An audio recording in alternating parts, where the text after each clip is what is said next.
Okay. So good morning again. Thank you all for joining me for this October session of our Achieving Health Equity webinar series. I will be the presenter today, and I'm going to share with you a topic. I titled it Understanding Realities That Are Not Our Own. And I want to take some time to explore with everyone the concept or the idea of social constructionism. So some of you may be very familiar with the idea of or with the thought of how, there are quite a few things that are constructed or socially constructed based on our social context, based on our interactions with other people, and how we learn. We learn through language, we learn through conversations and through sharing. And so some of those concepts that are socially constructed as we talk about gender, class, race, um, sexuality, all of that is created within a specific social context. And so there are a variety of different social contexts outside of our country and different cultures that have different meanings for different words or for different terms and different identities. And so it's important for us to understand that the meaning we assign to different identities and different terms may not always be the same meaning that others assign to those meanings and terms. And so when we're looking at some of the social issues that we see in our communities and some of the disagreements or some of the uprising that we've been seeing, a lot of that boils down to a lack of understanding of others' realities. And when we begin to accept that there are realities that are different from ours, than the realities that we know, we can begin to have a better understanding of what other communities are dealing with and how we can begin to relate with communities and actually become more of an ally um, in the fight for justice or an ally in helping give voice to folks who have been pushed to the margins of our societies. So for those of you who do not know me, I am Christopher Allen. I am the Health Equity Coordinator with the Texas Department of State Health Services and a member of the UT Austin Health Innovation and Evaluation Team. So our objectives today, we're going to define social constructionism. We're going to understand how race, class, and gender, and it's all cut off there, affect our experiences and shape our perspectives. And then we're going to identify personal practices that can help us pause bias and open us up to other realities. Um, and so when we're talking about bias, we're talking about that um, the different beliefs that we develop based off of our own experiences and interactions with people. And so we create these biases, we create these assumptions that allow us to make these snap judgments, sometimes without us even realizing it, that are not always accurate. Maybe accurate based on our own knowledge and experiences, but are not accurate based on other people's knowledges, experiences, and their lived experiences. And so it's important for us to understand that and be able to take a step back and pause our bias in order to begin to understand what someone else's reality is. So one of the terms that I've spoken with you all about is social constructionism. And so please forgive me, I printed out my notes so I can make sure that I hit the main points that I want to hit during this presentation. And so social constructionism is when people develop stories and narratives to make sense of our experiences. And so we inherit these stories from our families, from our social circles, from our communities, and many of them have a cultural context within them. Some of these stories and narratives are created based on social norms, and so we begin to adapt or assimilate into these communities and bring on these social norms, adopt to these social norms in order to find a way to fit in with the people that we surround ourselves with. And so that is obviously limited by the people around us, limited by the conversations that we have and the experiences we have.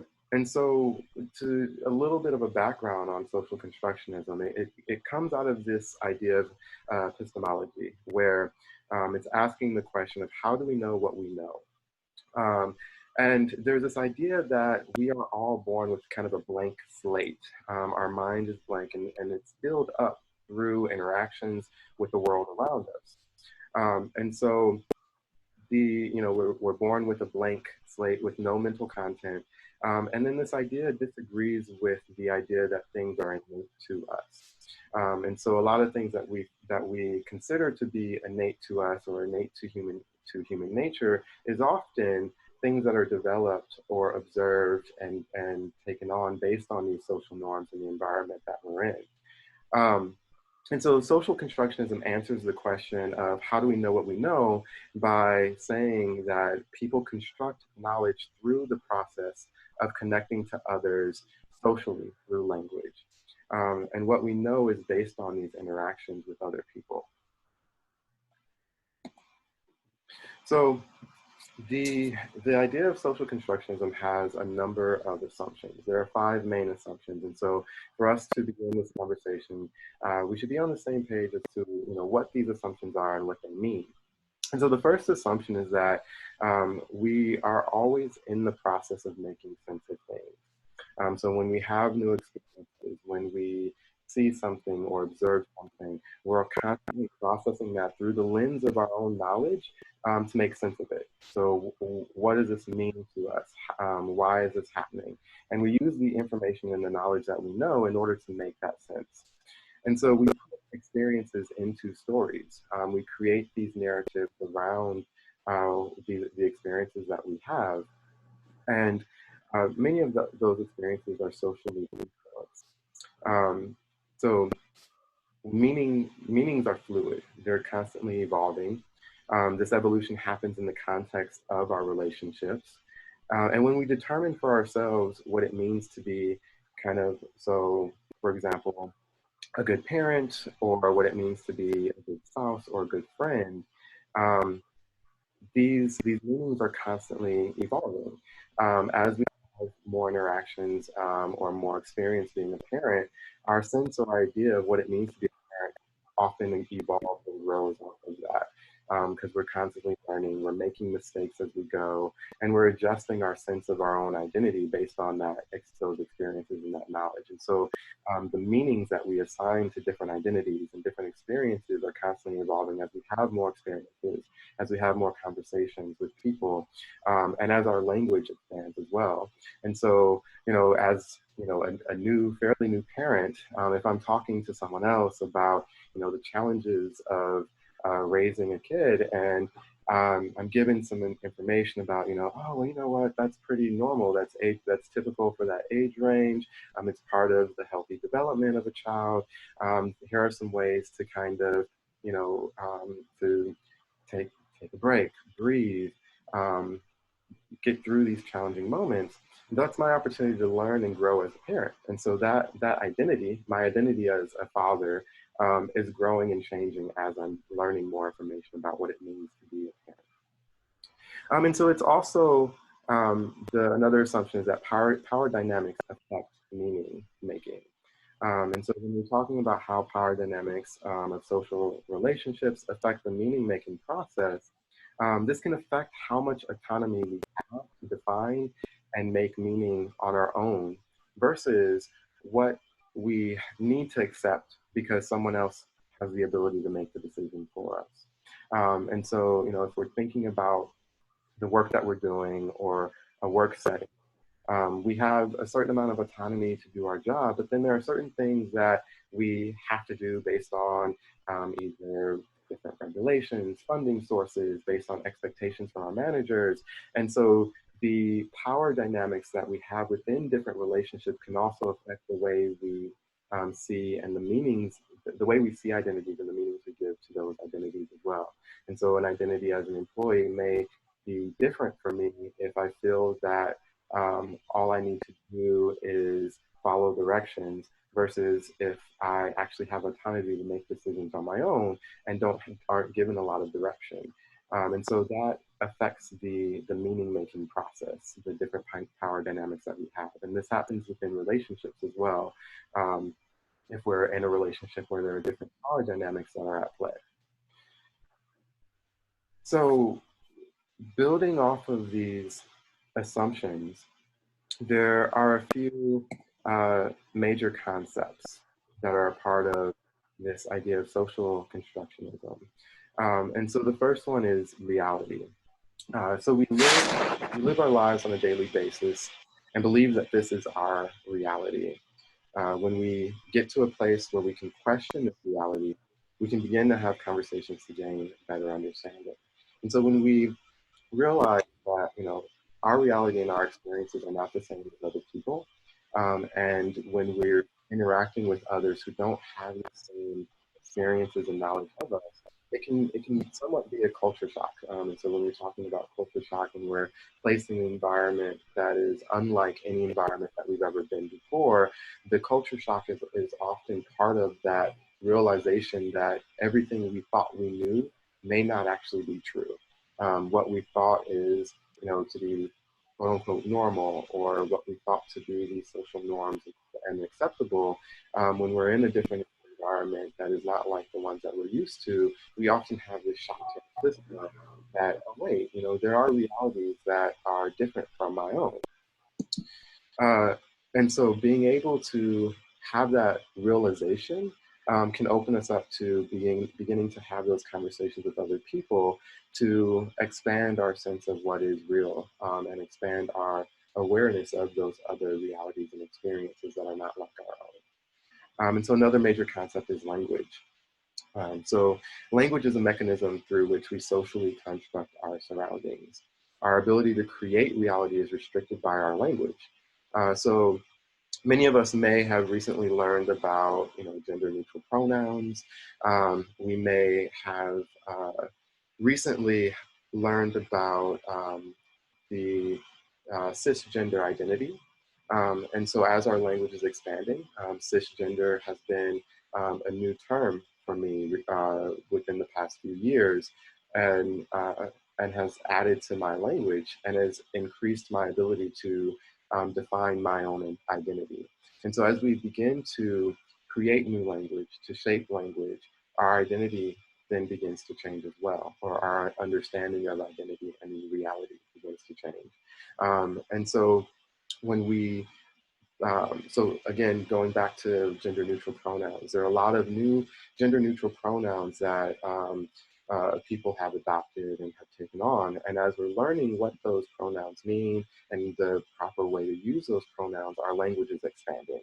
And so then, we're beginning to move outside of this binary of male and female gender, and understanding that gender can be a much broader term that encompasses many other different types of identities. And so while this is somewhat of a new concept within our country and within our social settings and social norms, there are other cultures that have had a variety of different terms for genders that have gone way beyond just male and gender, or male and female genders. And so to them, they've always had that language and that ability to express those different types of genders, where we are just now recently beginning to acknowledge and accept that there are other types of genders that we can begin to have conversations about. And so that's one example of how, our language can limit our ability and to expand what we see as reality. And as our language expands, so does our ability to understand what is our reality, the reality of other folks. So the next major concept is identity. And our identity is formed through our language. And so as I mentioned, an example of this is the cis identity. As my language has expanded to understand cisgender as an identity, I'm now able to better identify myself with new words. And so we are limited by we're limited with how we can identify based on the language that we use and the language that we learn. And so by constantly learning new language, by exposing ourselves to that new language, we can then begin to find new ways to identify. And we're going to talk a little bit more about identity in a few more slides. But I wanted to hit on that as a major concept as we're talking about social constructionism, and especially when we're talking about the intersections of race, gender, sexuality, and class. And so the last major concept that we have is positioning. And this is the awareness of our own position related to our personal constructions. So this is understanding that people will have differences of opinions. And so when we're talking about positioning and we're talking about our awareness of our own position related to personal construction, an example of this is, I identify as a Black gay man. And so I know that in the society that I live in, as a Black gay individual, I'm not often represented in the majority of what we see in society. I'm not often represented in the media, and when I am represented in the media, it's often represented in very limited ways, sometimes embracing stereotypes, sometimes just as, an add-on to try and increase the sense of diversity within shows or different concepts. And so my social position is often seen as less than a white, cis, heterosexual male, for example. And so this is where positioning comes into play. And when we're thinking about what is the majority or what is that dominant narrative in our society, and how do we fit into that dominant narrative? So I am going to I'm going to go over two other slides, and I want to kind of see what folks are seeing or taking in so far. So bear with me. I do want to get to some questions before we go through the bulk of the presentation, because I do want to hear what some folks are thinking about. And so if you have a moment as we're thinking about this and talking about it, to think about, what are some of the identities that you have? When you're thinking about positioning in our dominant society, with what we see as dominant, how do you position yourself within that dominant narrative? And then think about, your own experiences and how you've gotten to where you are and the knowledge that you have. And think of areas where you may have recently learned more information that has affected the way you see yourself, and how, some of the information you may have learned has just confirmed or reaffirmed some of the ideas and thoughts that you've already had about your identity. And so we talk a lot about intersectionality. Intersectionality has been something that I generally talk about in many of my presentations, and it's a term that was coined by Dr. Kimberly Crenshaw during her research on the impact of multiple forms of discrimination for Black women, women who face both racism and sexism, and how those different forms of discrimination often combine and intersect, and create different environments that are unique to Black women around those different identities. And so and a lot of the research that has gone on has has started to be applied to other forms of identities, and exploring the ways that those identities intersect. And so when we're talking about, it often describes the multiple threats of discrimination, stigma, when a person's identities overlap with other identities that are placed in the margins of our society. And so we're thinking about race, gender, ethnicity, socioeconomic standing, and health. And so in this picture, it lists a lot of different bubbles. And when we're thinking about intersectionality, we also think about our identities. And so our identities are constantly expanding as well. And so you may, identify with a specific hobby that may be a very strong identity for you if you are a cyclist. And, cycling is something that you really enjoy doing, and it's not just a pastime, but it's something that you do that you really connect with, and the way it helps your body and helps you feel. And so when you're thinking about that identity and you're thinking about the things that affect, cycling as a hobby, that can then begin to affect you as well and impact you. And so when we're thinking about how do we keep cyclists safe on roads when there are no dedicated lanes and stuff like that. And so that's just one simple, very small example. And then when we begin to get into some of these more complex identities, like sexual orientation, nationality, race, and gender identity, there are those different forms of discrimination and stigma that can be attached to those different identities, especially if it's not part of that dominant culture or dominant narrative. And so, as I mentioned, we'll talk about identity. And so, identity is created within social and relational contexts. And so, it can be defined in this sense when we're talking about social constructionism. Identity is often defined relationally. And so when we're talking about how our relational identity, we are shaped by the responses and expectations of people around us. We hear, remember, learn the stories of who we have been and who we are expected to be, as those stories are recounted in our relationships with others. And so when we're talking to our friends, when we're talking to our family members, especially when we're talking to our parents and they're talking about, oh yeah, you were always a very energetic young person, or when you were growing up, you always loved to do that. And so we learn from these experiences or from these stories that we're told about who we used to be or who we are. And sometimes we're told by our friends and colleagues about parts of our identity that we may have never noticed before, where, during an employee review, your boss might tell you, you're a very dedicated worker, but sometimes you struggle seeing the smaller details, or sometimes you struggle seeing the bigger picture. And so when we're hearing that, may not have been something that we've ever noticed, we begin to take that in and we can begin to internalize that, and that can become part of our identity. And that's that relational part of it. Through conversations and through language, we begin to learn more about ourselves, and that can shape our identity as we go forward. Identity is also distributed. And so what I mean by distributed is that the stories and experiences that shape our moment by moment sense of self are located in different places.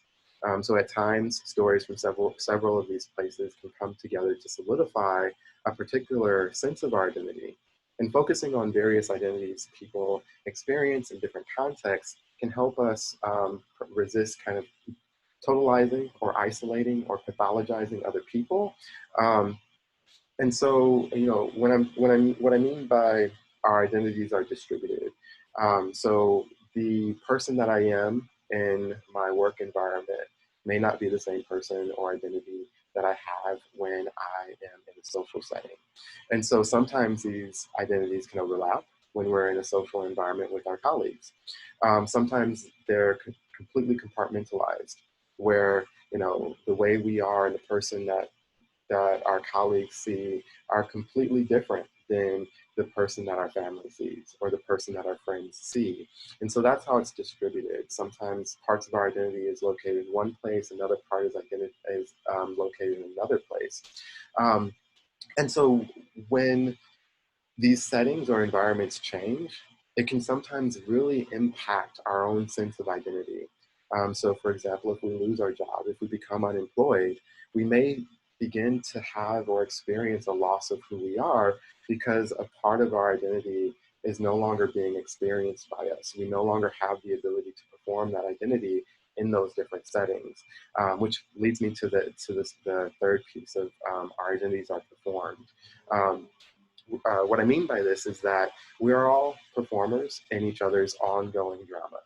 We take the view that we are literally making each other up moment by moment as we move throughout interlocked lives. So as I mentioned, for people who may begin to experience unemployment, and no longer have that ability to go into a workplace and experience or perform that identity of this, dedicated worker, or this strong and passionate person who brings a lot to their environment.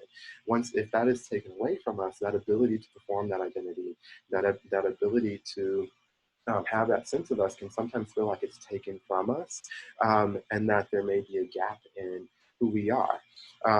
Another example of this is when we lose a person that's really close to us, when we lose our parents, or if we lose a child, uh, that feeling of being able to identify as a parent may seem like that is no longer available to us, or that ability to have that identity as a child, a son, or a daughter, or a sibling. Sometimes when we lose someone really close to us, we can begin to have this sense of an identity crisis because we no longer have that relationship where we can create this relational understanding of who we are on an ongoing basis.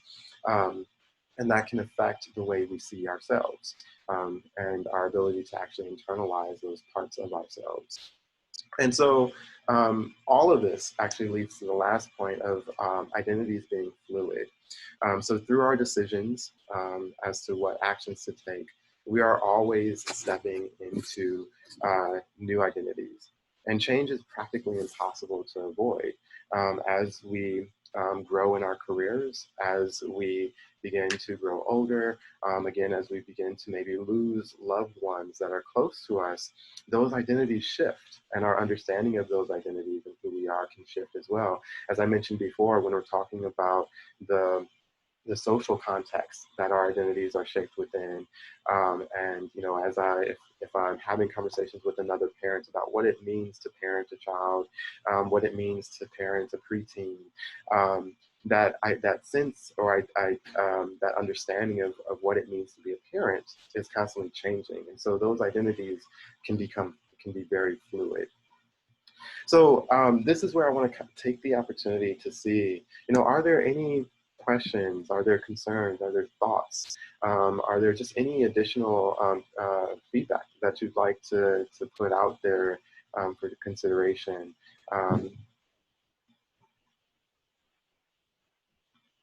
Any aspects of your identities that you've begun to become more aware of that you've noticed shifts over time as you have more conversations, as your language expands? This is Helen Turner. Can you hear me? I can. Hi, Helen. Hi.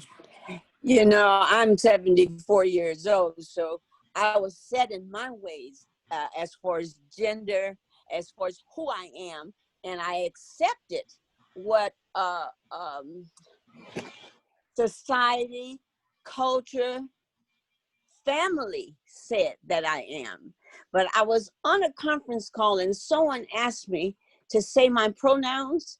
And when I said she, her, he, him, and looking at all of the possibilities, I can be all of those pronouns is totally okay because it depends on what I am at that moment. I'm a grandmother, I'm a mother, I'm an educator, I'm this, I'm that, and depends on what I wear sometimes. It depends on how I act. I act differently based on what story is being told at that time. That's all a part of my language. Yeah. I just wanted to say that. Back on mute. Thank you, Helen. Yeah, that is a perfect example of what we're talking about. And sometimes, like as you just mentioned, Helen, we can decide what parts of ourselves we bring into different environments. And so, you know, our goal is to always be authentic. But just because we don't bring a certain part of ourselves to a specific environment doesn't mean that we're not being authentic. It just means that we're assessing our surroundings and deciding what parts of ourselves to either disclose or to present, and who we are going to be at that day. And as I mentioned, you know, identity is fluid. You know, on a specific day, we may not relate to the sense of being a parent. We just might not feel like, you know what, being a parent has been extremely challenging to me today, and I don't know if I'm actually being a great parent. So, you know, this identity of being a parent, maybe this isn't, you know, what I'm associating myself with. Maybe I need to have a better understanding of what it means to be a parent. And so sometimes it means understanding that mistakes happen. And that, you know, being a parent, being a friend, being an advocate is not always going to be perfect. And so if we are connecting with this sense of, you know, who we are has to be perfect, and we have to represent the ideal version of that identity, then we may, you know, begin to have that shock again when we're understanding that, you know what, I was wrong. I still have areas that I have to grow and learn and understand. And so that's where, you know, that fluidity comes into play as well. And just to build a little bit more off of that performance piece of how identity is performed, is that, it's not, that we, put on this mask and we decide that we're going to put on this show, but we're always in every interaction that we have, we decide what parts of ourselves to bring. And that in itself is that act of performing. By when we're deciding, what am I going to say in this situation? How am I going to say that? If I'm in a professional setting, trying to decide, how can I be very critical but still be very professional or respectful to this person? That is all a part of performing. That's performing who we are. And people observe us. And they're observing us when they're observing us, they're assigning identities to us. They're assessing, who is this person and what do they mean? And so that is all part of that performance and of identity and the relational aspect of it, and even the fluidity of it. So I want to go into what does this mean? And so this is where the whole the intersections of class, gender, race, all of that comes into play when we're looking at the historical and cultural context. And so when we're talking about what one person's reality is, and when we're trying to understand what one person's reality is, we have to understand that our history is full of a variety of different realities. And not one reality is more important than the other. Not one reality is more right than the other. All of these realities exist within the same context, within the same environment. And it's important for us to understand that there are always dual realities. And so when we go back as far as the 1920s, as far as, early, the late 1910s and 1920, when we had the women's suffrage movement and the fight for women to be able to earn the right to vote. Their reality was that, one, they had a voice that could be heard, and being able to advocate for themselves so that they can get that right to vote. Now, in this same environment, the reality for Black women, for Black men, for people of color in this country was that they did not have that ability to express that voice in that setting, and were still not seen as worthy of having that right to vote. And so, while there's this reality that in 1920 women were were finally given their right to vote, that right was still not available for others. And so there was that dual reality there.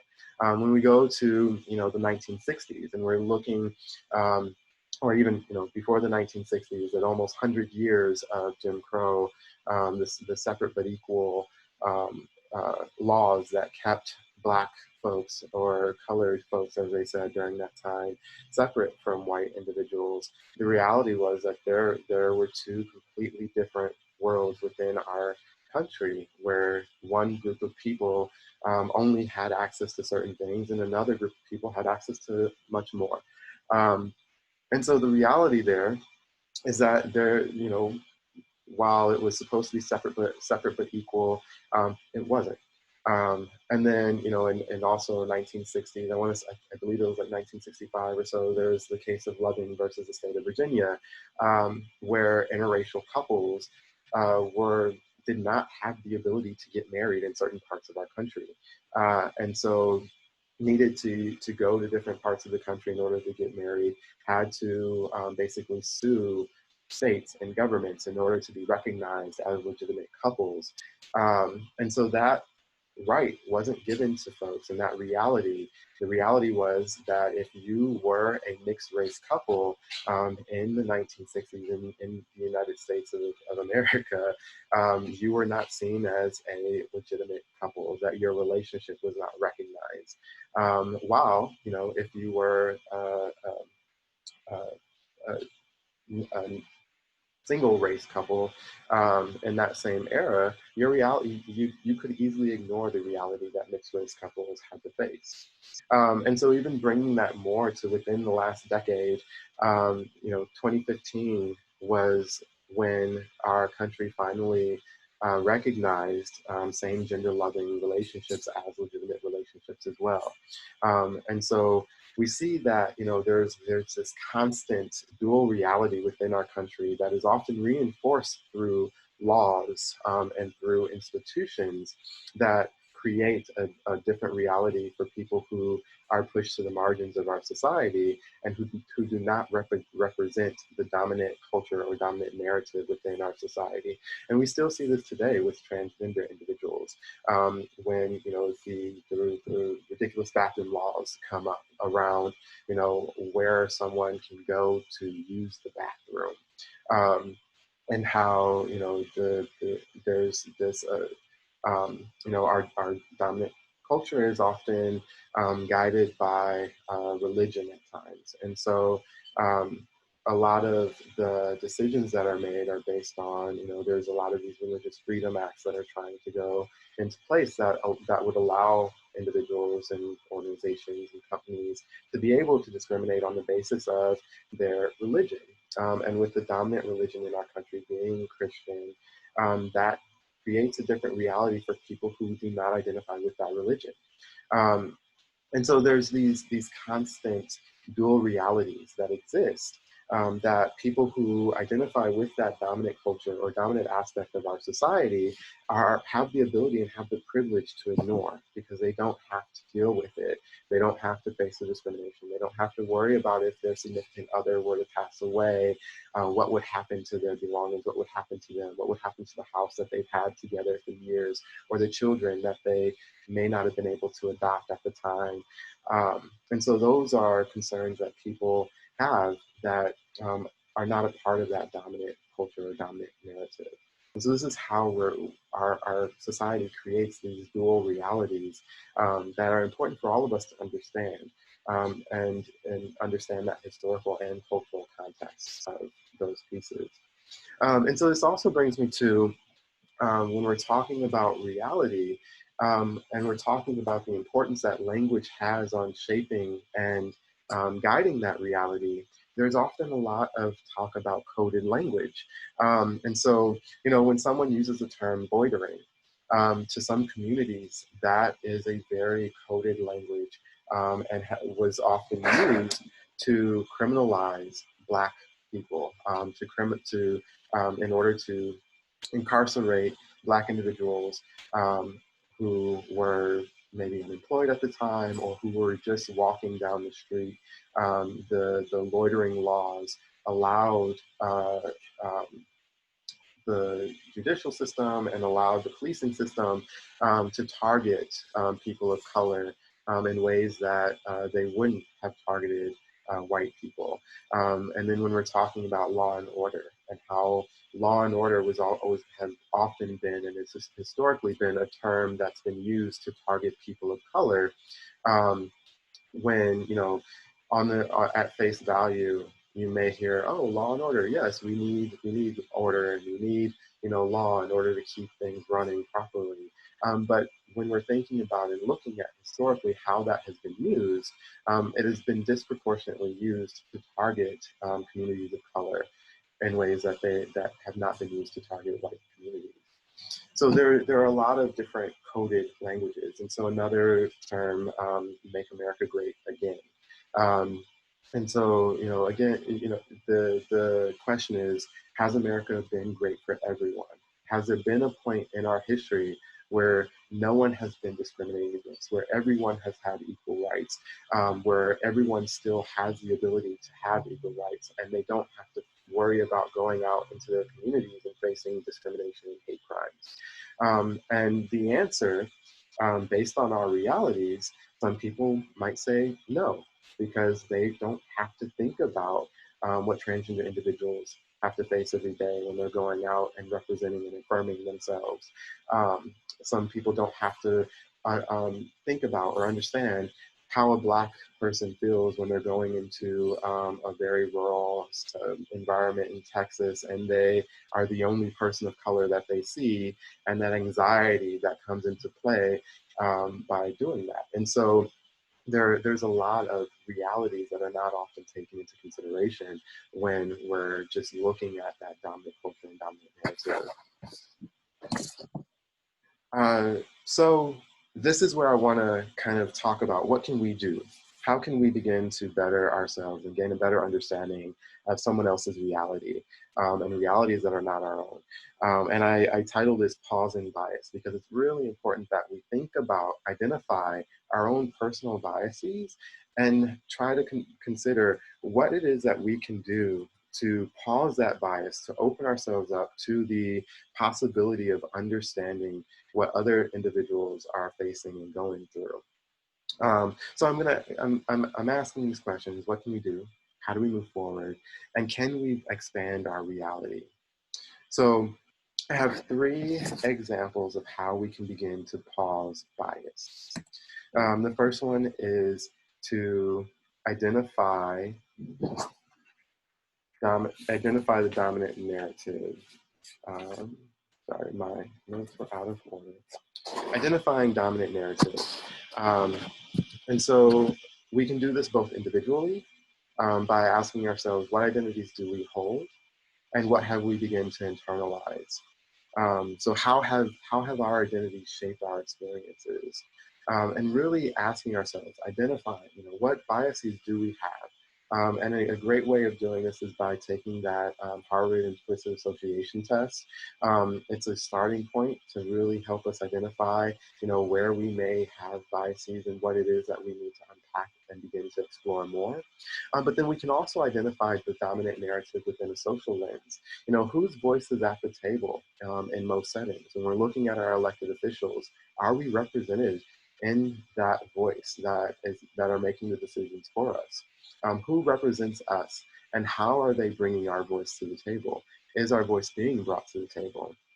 And how are non-dominant experiences considered? So when we're talking about, the threat to the suburbs, and we're talking about people, the recent social and racial justice uprisings, and when those are framed in the context of riots and are often uh, talked about as violent or destructive, that is one way of how our experiences are being considered and how our experiences are being represented by the dominant narrative in our society. And that is an issue. We have to find a way to make sure that our voices are communicated so that it's understood. Why are communities protesting? Why are communities insisting on an uprising? What is it that is causing communities to feel that their voice is not at the table and is not represented, and the decisions that are being made are having a negative impact on these communities, on our communities? And what can we do to make sure that that voice is brought to the table and represented within our elected officials or within the people making the decisions, the boards of our organizations, the leadership within our organizations? And so once we ask ourselves these questions, once we begin to identify that, we need to know, how do we fill in these gaps? How do we bring additional voices to the table? What voices are missing, both personally when we're shaping our own sense of our identity and realities, and externally in society, within our organizations, within systems that we're a part of? Where are there gaps, and how can we begin to address that and bring new voices to the table so that the dominant narrative is not only focused on that dominant identity, but also includes more identities that are often pushed to the margins. The other way that we can begin to pause bias is through externalization. So we talk a lot about how we internalize messages, how we internalize what we see and the way we're represented in media and in our society. But a really important aspect of that is also externalizing. And this is harder to do. It's easy for us to internalize messages. It can be challenging for us to externalize that. And so through social construction, we learn to create others. We learn who we are, but then we also learn who we aren't. And who we aren't is often what we see as other people, people who are not like us. And so we have to ask ourselves, how have my experiences taught me to see people like me? How have my experiences taught me to see people who are not like me? Um, and one of the things that I've been learning more about is as far as like externalizing sexism, discrimination, transphobia, racism. It's important for us to understand if we're thinking about this sense of social construction and how we start out as a blank slate and everything we believe and learn and our realities are all things that we're taking in and learning. It's important for us to also understand that we learn racism, we learn sexism, we learn transphobia. And so asking ourselves, how is the racism, sexism, transphobia that I've been taught showing up in the things that I do? Um, and understanding that this is a broader problem. It is not just a problem with us individually. Yes, we can contribute to a racist society. We can contribute to a sexist society. We can contribute to a transphobic society through our actions or our inactions when we see discrimination in our environment, in our systems. Um, but it is a larger part of the systems and societies that we are part of. And so we have to ask ourselves, one, how have we been taught this? How did we learn this? And what can we do to unlearn it? And what can we do to make sure that it stops showing up in the things that we do? And so really asking ourselves that, evaluating that, where is it that we've learned this behavior and what can we do to begin to stop it? And so the last point that I have is practice of not knowing. So not knowing has only one assumption. The assumption is that we don't know the meaning that other people give their words and experiences. And so the focus of not knowing, the focus of practicing not knowing is to seek learning and to seek understanding. And so we want to ignore the desire to confirm, to seek validation, to promote our own ideas. And we want to begin to ask ourselves, so when we're having conversations and someone might say, you know, "Oh, being Black is so hard in this society." You know, it might be easy for us to say, yeah, it really is. But when we're practicing not knowing, it's important for us to ask, you know, what does it mean to you to be Black? What challenges do you see when you are thinking about how hard it is to be Black? To ask these questions to make sure that we fully understand the meaning that people are giving those terms. I know what it means to be Black for myself. I don't know what it means for someone else to be Black. I don't know what experiences they've had that has created that identity for them. I know what it means to me to be a man. I don't know what someone else has associated with that definition or that identity of what it is to be a man. And so really asking ourselves, well, one, what is it that we've learned that has given us that definition that we've attached to that identity? And what is it that someone else has learned so that we can begin to expand that idea and that reality around that identity? Um, and so another way of practicing not knowing is, so if we're having a conversation with someone and they're talking about, you know, I'm always anxious when I'm at work. And so, you know, we might want to ask, if we're practicing not knowing, you know, what does anxiety look like for you? You know, are there times when you're not anxious at work? And what does that look like? So that you can gain a better understanding of, you know, we might assume, you know, oh yeah, I know what it means to be anxious. Yeah, I know what it feels like to be anxious. But we don't know what it feels like for someone else to be anxious. And so it's important for us to practice not knowing, to set our assumptions aside and to really ask questions and genuinely want to know what that other person is thinking and feeling. So this is actually where I wrap it up, and I want to open it up for questions, comments, concerns, emotional disturbances. And so, you know, I talked about what we can do by identifying dominant narratives, externalizing, and practicing not knowing.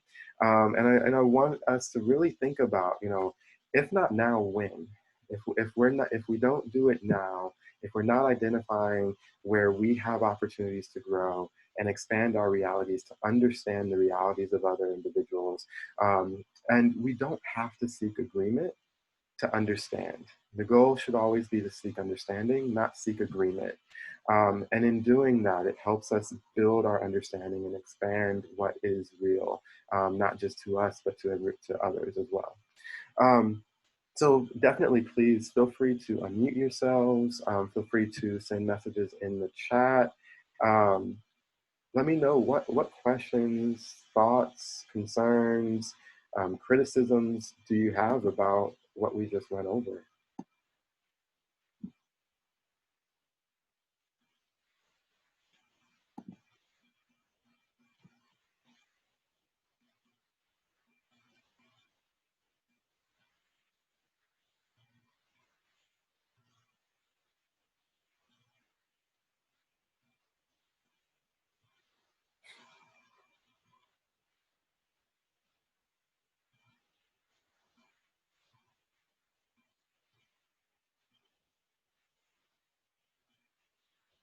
Excellent. So, what I'm going to do, I, uh, great. Comment just came in, very interesting, and would love to have the opportunity to listen again. So yes, this call is recorded, and the recording will be posted on our Achieving Together YouTube page, and shared on our Achieving Together website, as well as the Texas HIV Syndicate website. And so please feel free to share that. I will actually send out some notes. I have created a one-pager on this information as well, so that you can begin to kind of share it or look over it. But please don't hesitate if you have any questions or concerns or thoughts after you leave this conversation. You can always reach me through email or through phone conversation. I'm happy to answer any questions. I love to have some discussion with you all. I also welcome criticisms and comments, because again, that's an opportunity for us all to learn. I love being able to do that. Like, Chris, Cordella, was there something you were going to say? yeah, this has been a very interesting and informative. Thank you so much. I just wanted to share a personal I'm sorry, experience. Cordella, if you're speaking, I don't think I can't hear you. Can you hear me now? Yes. Yeah. Okay. Good. I enjoyed the presentation. It was very informative and interesting. I just wanted to share an experience I had last week. I was wearing the most uncomfortable pair of shoes last week. And it dawned on me that I had difficulty walking in my own shoes.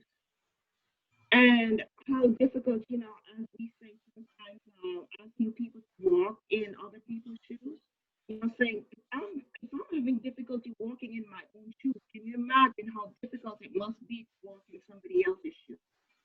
And maybe that's why a lot of times it is so hard for us to understand other people's experiences because we're having difficulty with our very own. Um, and I say that to say sometimes we're not flexible in understanding that we are evolving. And as our identity change, we're talking about, being a different, compartmentalizing who we are at work as opposed to who we are in the social setting or when we become parents or all the other hats that we wear, so to speak. Because we may, it is challenging, to find out Mhm. who we really are, how do we respond in certain settings, and how do we relate on different levels. And because of that, with trying to really fit and trying to really find out and appreciate the many components that we have as individuals, it then poses that challenge when we are to interact with others Mm. because we don't quite know or have the time to be comfortable with all of who we are. Yeah. It's not a bad thing. It's not a bad thing. It is, I think sometimes we don't have the time because we have all these different competing issues that are going on. So the time doesn't allow us to really accept and savor who we are as we are evolving. Hmm. But that's just the moment to pause and to say if we as individuals are going through all those experiences, that, oh my goodness, my children are, my coworkers are, everybody else could be too. So when do we stop and realize, accept and appreciate that we are all constantly evolving, and we just kind of need to take a time out to realize it, and to accept others for how they present to us, because this is it's a part of nature. It's a part of human nature, to change and evolve as times change and evolve. Yes. Yes, exactly. Thank you for that additional comment, Cordella. So I want to recognize our time. The call is going until noon, and so we're a few minutes away from that. So please do keep an eye out for an announcement when the video will be posted to YouTube, so that you can share or rewatch as you wish. I'll also share a PDF of the slides along with a one-pager with the resources, so you can explore some more of the resources more in depth if you want to explore more about the idea of social constructionism and identity and all of that. I've fallen down a number of rabbit holes. It's a lot of really interesting information and helps provide new perspectives. And that's what my goal is to really help folks learn new perspectives that can help them and help you all in your work as you're interacting with communities and others. So thank you all again for joining me. I really appreciate you taking the time to listen to my presentation today. And I hope you join us again next month as we continue to have these Achieving Health Equity webinar series. Next month, we are partnering with the Black Women's Affinity Group, which is a part of the Texas HIV Syndicate, and having a presentation with Marsha Jones around reproductive justice. So thank you all, and I hope you have a great start to your week. Bye, everyone.